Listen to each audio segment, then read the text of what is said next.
উদয়পুর বিচে স্যাটারডেতে গেছিলাম, শনিবার দিনকে। সমুদ্র উথাল পাতাল, তবে যাওয়া যাচ্ছে না সমুদ্রেও, এত উথাল পাতালও নয়, দেখতে দূর থেকে ভালোই লাগছে।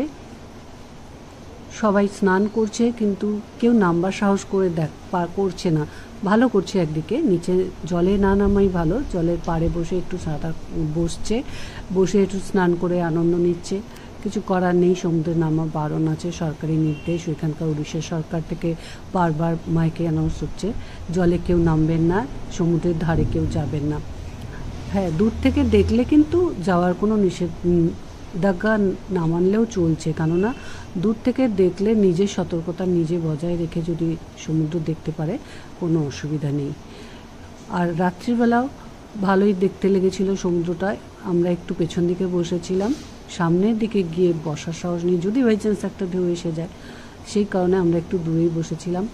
গার্ডওয়ালের থেকে নেমে একটু কাছাকাছি, একদম সামনে যাইনি, দূর থেকে সমুদ্রের সৌন্দর্য উপভোগ করেছি শনিবার দিনকে রাত্রিবেলায়। খুব ভালোই লেগেছিল সমুদ্র দেখতে। সমুদ্রের ঢেউগুলো আছড়ে আছড়ে পড়ছে, কয়েকজনের তো জুতো নিয়ে চলে গেল, একজন সাহস করে একটু নেমে জুতো পেল, আর একজনকে তো দেখলাম তার বইয়ের জুতো চলে গেল, সে আনতেও পারলো না।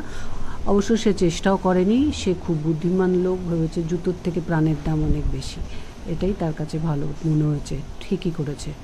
আর ফেরার পথে রবিবার দিনকে আমরা ভালো বৃষ্টি পেয়েছিলাম, তবে ভারী বৃষ্টি, অতি ভারী বৃষ্টি বলবো না, কারণ আমার হাজব্যান্ড ওর মধ্যেই গাড়ি চালিয়ে নিয়ে এসেছে। খুব এনজয় করেছি এই বৃষ্টিটাকে আমরা দীঘাতে গিয়ে।